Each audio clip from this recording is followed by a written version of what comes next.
Welcome to Restaurant Hunter, where we're tracking down the best places to eat on the island. I'm Rob Petrone. This half hour is all about epic portions, restaurants serving larger-than-life dishes that you're either going to want to share or bring some home in a doggy bag. Epic portions can be found in all sorts of restaurants, from casual to even high-end places, like our first stop, Teller's, an American chop house in Iceland.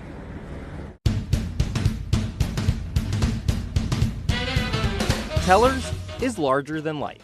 The Islip Chop House resides in what used to be a bank, hence Teller's. Patrons greeted by a 30-foot high ceiling in the main dining room, and dishes which, if you know how to order, are just as visually awe-inspiring. Like their seafood tower, which feels like it needs a 30-foot ceiling to contain it. Co-owner Michael Bolson gives me the lowdown on this highbrow appetizer. Wow. What exactly is on here? Lots of goodness. The bounty of the sea, as they say. This is a lot of, a selection of some of our raw and some of our cooked shellfish, a seafood plateau. We serve it as it's got local Blue Point oysters, local clams, which are two Long Island favorites, jumbo crab, tuna sashimi, shrimp cocktail, and a half of a lobster. Wow, not messing around. Now, how many people is this supposed to feed? Depends how big they are. But yes, I would say 2 to 3 is probably good. I mean, 2 people, it's a heck of an appetizer. 4 people could split it. Oh, you could even go 6 if you wanted to. I have seen If you want to just everybody get a little nibble, I mean, it's.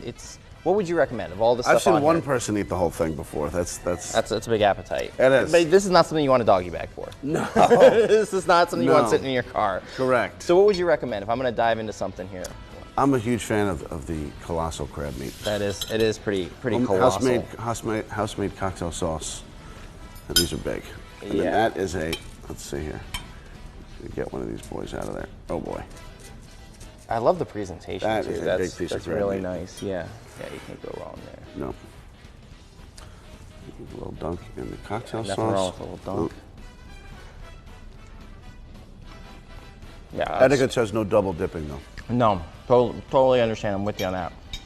I mean, this is just insane. I mean, if I were dining here at Teller's and I wanted to make the rest of the dining room jealous, this is what I'm going for. This is a good way to start. Yeah.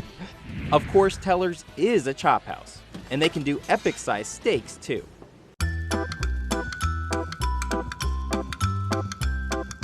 Michael, what do we have here? 38 ounces of deliciousness. It is a 21-day USDA prime dry-aged ribeye, which is our signature steak here. And it has a nickname.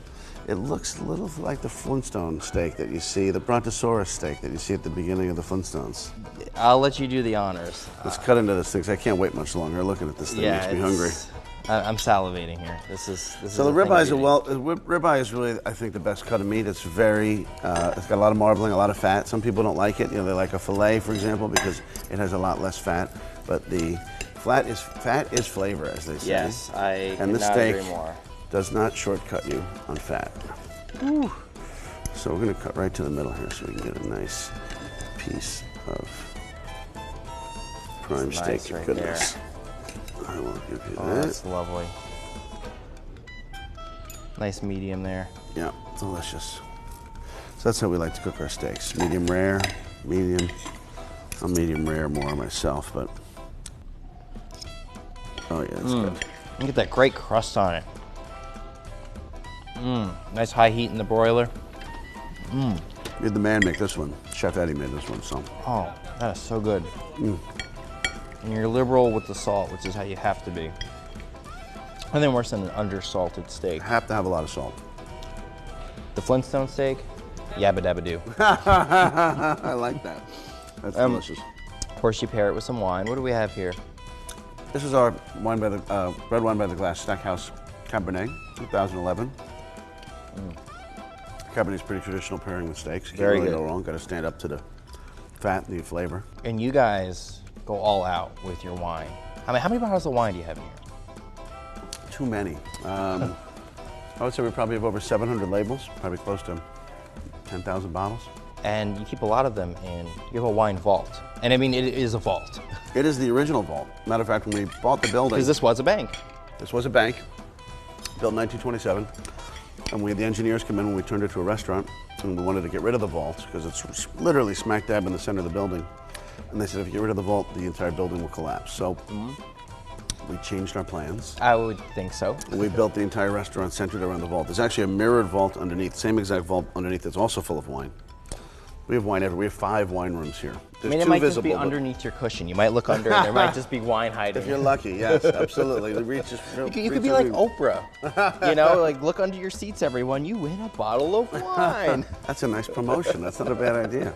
A moonlighting gig. There you go. There you go. Whether you're doing steak, seafood towers, whatever, you're getting really top-notch food in what is an amazing atmosphere here at Tellers. Thank you very much.